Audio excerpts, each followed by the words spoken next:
students, welcome to Masters Concept Series. In the last lecture, we have seen switched network. In switch network, we have seen there are multiple switching devices. They are interconnected to each other, and two communicating devices can send their messages via these switching devices. So there are different topologies also exist to connect different devices, but these topologies are not favorable to construct a large network. Okay. So for large network, these methods are impractical or insufficient. These topologies are not used for this. That's why we use switching network to construct a larger network. यहां हमने switching network को 3 categories में divide किया है: circuit switching, packet switching and message switching. In the last lecture we have seen circuit switching. Circuit switching में दो communicating devices को communicate करने के लिए एक डेडिकेटेड पाथ प्रोवाइड किया जाता है. डेडिकेटेड पाथ मींस बैंडविड्थ या स्विचिंग बफर एंड प्रोसेसिंग से जो भी प्रोसेस करता है, तो that is dedicatedly provided to that communicating device या particular connection. और कुछ some limitations also exist in the circuit switch network because dedicated path होने की वजह से other computer system will not send the message to that path. और अगर दोनों communicating system के बीच अगर कोई communication नहीं हो रहा है या कोई भी पैकेट हम सेंड नहीं कर रहे हैं, that time that dedicated path is idle or other system will not use that path. So line utilization is very low in bursty traffic in this case. हम सर्किट स्विचिंग में हम continuous message use करते हैं, continuous message हम send करते हैं, but हम burst traffic use नहीं कर सकते हैं बिकॉज इसमें क्या होता है कि बर्स्ट ट्रैफिक मीन्स कि short messages can be send in short time interval. तो यहां पे हम कंटिन्यूअस मैसेज सेंड नहीं करते हैं इन बर्स्टी ट्रैफिक. तो सर्किट स्विचिंग में bursty traffic is not useful. So now we use packet switching for bursty traffic. So a packet switching is a networking technology based on the transmission of data in packets. Packet switching में क्या करते हैं कि messages को हम packet के form में send करते हैं. पैकेट क्या है? So a continuous stream of data is divided into small units. जो भी continuous stream मैसेज है जो सर्किट स्विचिंग में सेंड करते थे, that message we will not send in packet switching. हम उस मैसेज को स्मॉल यूनिट में डिवाइड कर देंगे, जिस स्मॉल यूनिट को हम पैकेट कहते हैं. And this packet can traverse multiple device on a network to share the same communication channel simultaneously. यहां सर्किट स्विचिंग की तरह यहां कोई डेडिकेटेड पाथ नहीं होता है और सर्किट स्विचिंग में वो डेडिकेटेड पाथ को हम शेयर नहीं कर सकते थे, but in packet switching all the communicating device can share the medium. Okay, so in packet switching message is divided into a small chunk and each small chunk is called a packet. तो हम देखते हैं कि हम किस तरह से message को डिवाइड करते हैं. See, this is my big chunk of message and this message is divided into 4 parts. This is one packet and this is second packet. This is third packet and this is fourth packet.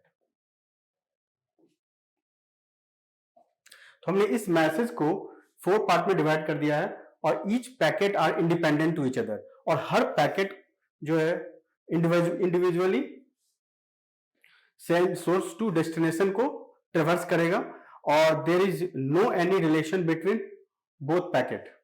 Both packet are independent to each other. तो इसके लिए हमें कुछ field append करने होंगे हर एक packet में ताकि वो सेम डेस्टिनेशन पे रीच कर सके. तो उसके लिए हम एक हेडर इंक्लूड करते हैं हर एक पैकेट के साथ. ठीक है. In this header some information is available. First one is sequence number, then second is source address,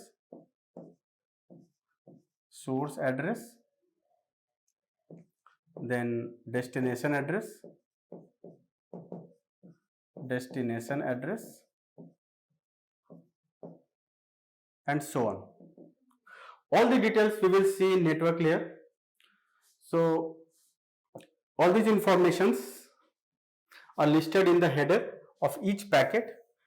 So हर एक पैकेट के पास डेस्टिनेशन एड्रेस है और हर एक पैकेट जो है एक दूसरे के साथ इंडिपेंडेंट है और ये जरूरी नहीं है कि हर एक पैकेट जो है वो सेम पाथ को फॉलो करे. It can use different path also, but finally they have to come to the same destination address because हमने यहाँ डेस्टिनेशन एड्रेस हर एक पैकेट के लिए असाइन कर दिया.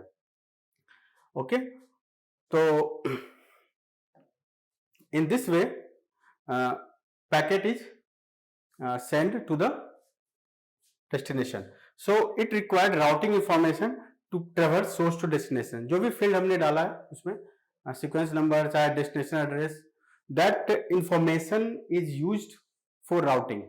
Router will take that information from switch, from packet, and forward that packet to the correct path. ठीक है. सो ये इंफॉर्मेशन जो है राउटिंग इंफॉर्मेशन के लिए, राउटिंग के लिए काफी बेनिफिशियल है. The data transfer are the bursty type in packet switch network but continuous type in circuit switch network. Bursty type में हम पैकेट स्विच नेटवर्क में सेंड कर सकते हैं, that we have already discussed. Okay,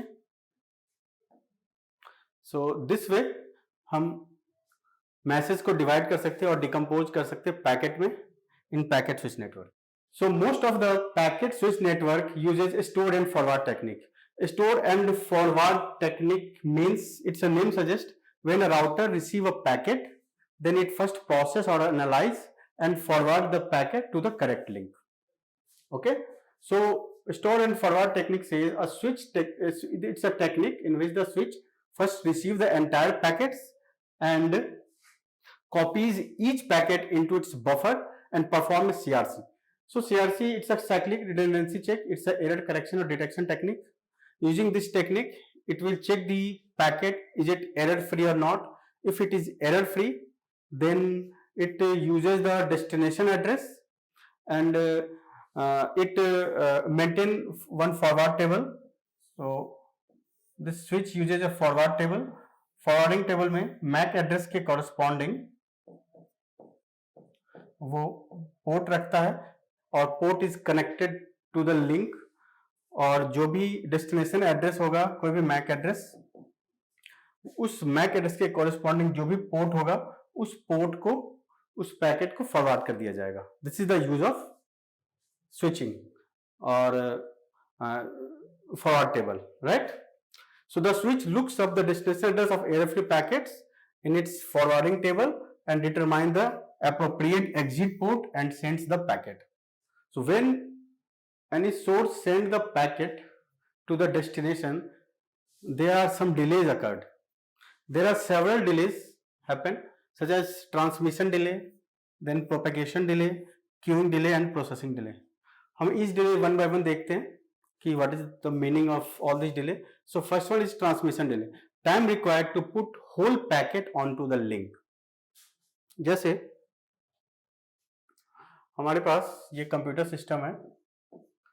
this computer system is connected via link and it connect to the router. ठीक है. Suppose हमारा जो पैकेट है, हमारा जो मैसेज था जिसको हमने 4 पार्ट में डिवाइड किया था, ईच पैकेट साइज मान लो हम 8 बीट का है. Each packet is 8 bit. For our convenience, we will use 8 bit. Okay, so 8 bit. और वो पहला पैकेट क्या होगा? 10101010. ठीक है. This is my packet, 8 bit packet. तो सबसे पहले 0 को इसने लिंक पे रखा. This source put the 0 bit onto the link, then 10, then 010, then 1010. ठीक है. then 01010, then 1011010. okay, then 0101010. how many? 1 2 3 4 5 6 7 then 0 1 0 1 0 1 0. So this is 8 bit. इसका मतलब 8 बिट को हमने लिंक पे रख दिया है. We have kept this 8 bit on to the link. सो इस 8 बिट को लिंक पे रखने में जितना टाइम लगा, that is the transmission time. ठीक है. So time required to put whole packet onto the link is called transmission delay. यहां ट्रांसमिशन डिले किस पे डिपेंड करता है? Obviously packet size. Transmission delay depend करता है पैकेट के साइज पे.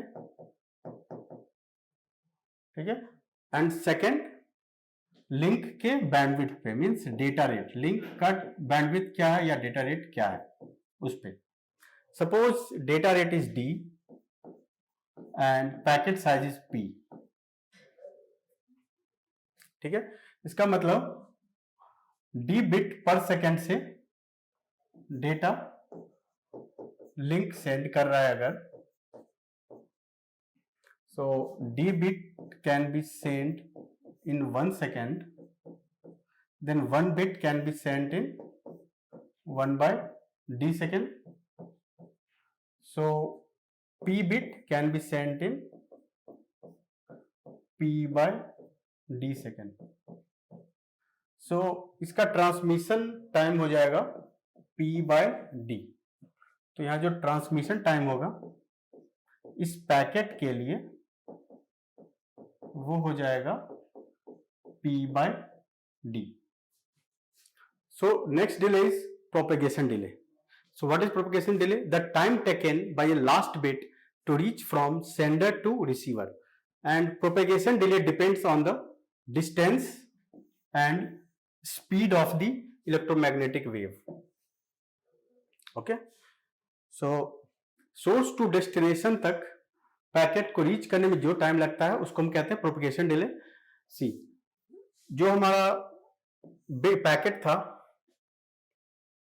वो है आपका 10 10 10 10 and this is my packet. इस पैकेट में हमारा 8 बिट है और इसका जो लास्ट बिट है दिस इज 1.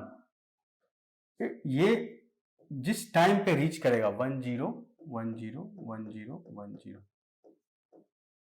ठीक है, जिस टाइम पे रीच करेगा वो, so that is called propagation delay. So the time taken by last bit to reach from sender to receiver. तो जो लास्ट बिट है हमारा जिस टाइम पे पहुंचेगा, मींस जब ये लास्ट बिट हमारा पहुंच जाएगा डेस्टिनेशन पे, इसका मतलब whole packet has been reached to the destination. और प्रोपेगेशन डिले डिपेंड किस पे करता है? It depends on distance and speed of the electromagnetic wave. See, distance पे डिपेंड करेगा ही और इलेक्ट्रोमैग्नेटिक वेव पे डिपेंड करता है. It's just a speed of light. Speed of light consider करते हैं इस केस में. तो propagation delay can be defined as distance divided by speed. This is our propagation delay. Well, third delay is queuing delay. So what is queuing delay? So the amount of time the packet is waiting inside the buffer or buffer queue is called a queuing delay. See, router जो है वो multiple link से connected होता है. So जो भी packet router को receive होता है, that packet is processed and forwarded to the appropriate link. But sometimes क्या होता है कि router is busy to process another packet और उसी समय अगर न्यू पैकेट अराइव हो जाता है, in that case new packet has to wait for some time. So उस केस में क्या होता है कि न्यू पैकेट को हम एक बफर में स्टोर कर देता है राउटर. ठीक है. और वो जितनी देर तक उस बफर में वो वेट करेगा अपने टर्न का, that time is called queuing delay. ठीक है. वो वेट करना पड़ता है because of network congestion, right. So fourth delay is processing delay. So the time taken to process the packet in the receiver side is called a processing delay. See, जब भी packet router पे receive होता है, then router will see their header and check their destination address and other fields also. सो इस processing में जो भी time लगता है that time is called a processing delay. Now we will see an example on packet switch network जहां source will send a packet to the destination via router and we need to calculate how much delay occurred. So this is my source and this source is connected via link to the router and this is destination. ठीक है, and इस link का जो bandwidth है वो है d bits पर second और इस सोर्स के पास 3 पैकेट्स हैं. इस सोर्स के पास 3 पैकेट्स हैं, each packet having size p bits. ठीक है, इस केस में हम processing delay, queuing delay and propagation delay हम इग्नोर कर रहे हैं फॉर सिंप्लिसिटी पर्पस और हम यहाँ सिर्फ ट्रांसमिशन डिले पे फोकस करेंगे. यहाँ पे ट्रांसमिशन डिले क्या होगा, हमारा जो पैकेट का साइज है वो है p और बैंडविड्थ है d, then p/d is our transmission delay. See this is first packet, this is second packet, this is third packet. Source will transmit first packet. यहाँ हमने प्रोपेगेशन डिले को ignore कर दिया है, तो जैसे ही सोर्स ट्रांसमिट करेगा packet that will be reach to the router. So first packet reached to the router at p/d time and at same time second packet is going to send. So in p/d time router has first packet to send and source has second packet to send. Then in second p/d first packet is received at the destination and second packet is reached to the router, okay, and third packet is going to send. So in 2p/d time first packet हमारा destination पे आ गया है, ये हमारा 2p/d time. इस time में हमारा first packet destination पे है, देन सेकेंड पैकेट हमारा राउटर पे है जो कि सेंड होने वाला है, then third packet is going to send at source. So in third p/d second packet is reached to the destination and third packet is going to send via router. ठीक है, in 3 p/d time and in 4th p/d time third packet is also reached to the destination. ठीक है, okay.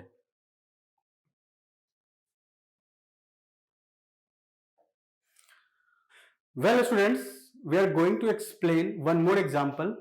यहां हम network delay calculate करेंगे for circuit switch network and packet switch network. यह हमारा query है कि suppose an m bit message is sent over a k link path in a circuit switch network and in a packet switch network. The following matrix is used to compute the delay in both network. तो हमारे पास 4 matrix given है और इन 4 matrix की help से हमें network delay calculate करना है. तो फर्स्ट ऑफ ऑल हम एक नेटवर्क कंस्ट्रक्ट करते हैं. This is my computer system.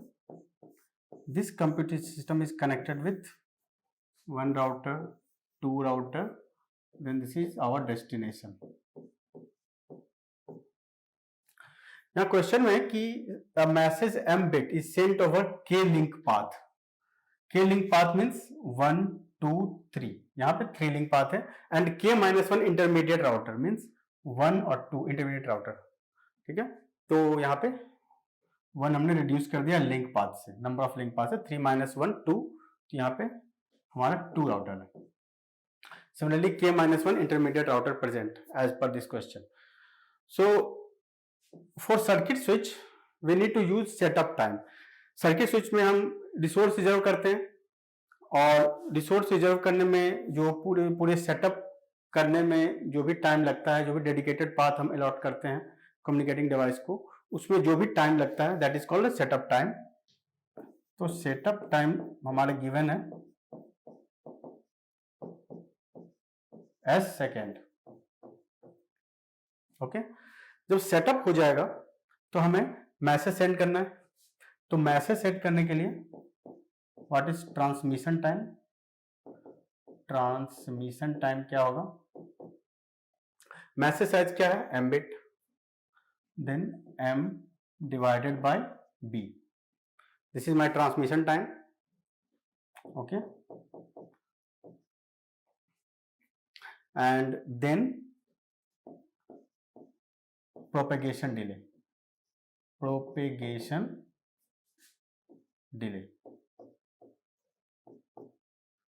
Number of link कितना है? 1 2 3 मीन्स k लिंक है, k, और प्रोपेगेशन डिले कितना है? t second. तो टोटल डिले क्या हो जाएगा? s plus m by b plus k into t। This is delay in the circuit switching. ठीक है, okay. Now we will see packet switch network. In packet switch network we will not use setup time. तो हम सबसे पहले network construct करते हैं packet switch का। This is source, this is router, then k-1 router and this is destination. तो message का size हमारा गिवन है एम बिट। तो एम बिट मैसेज को फर्स्ट होप या फर्स्ट राउटर पे ट्रांसमिट करने में कितना टाइम लगेगा? Transmission time for m bit message m divided by b। Okay, now there are k-1 router exist, और जो लास्ट पैकेट होगा हमारा, वो लास्ट पैकेट k-1 राउटर उसको ट्रांसमिट करेगा। ठीक है, k-1 router will transmit that packet. So transmission delay for packet size p equals to p by b। Number of routers कितने जो इसको ट्रांसमिट करेंगे? k-1, so k-1 into p by b। Okay, this is the transmission time to send packet. तो total transmission time हो जाएगा k-1 into p by b। और what is propagation delay? Propagation delay हो जाएगा number of link कितने? k, और propagation time क्या है? t, तो k इंटू टी। तो टोटल डिले क्या होगा? m by b plus k-1 into p by b plus k into t। This is network delay in the packet switch network. ठीक है, well students, so we have completed our switch network lecture, and in next lecture we will see layering concept, and you can see next lecture also, then distance vector routing introduction. Okay, so thank you, and we will meet in next video lecture.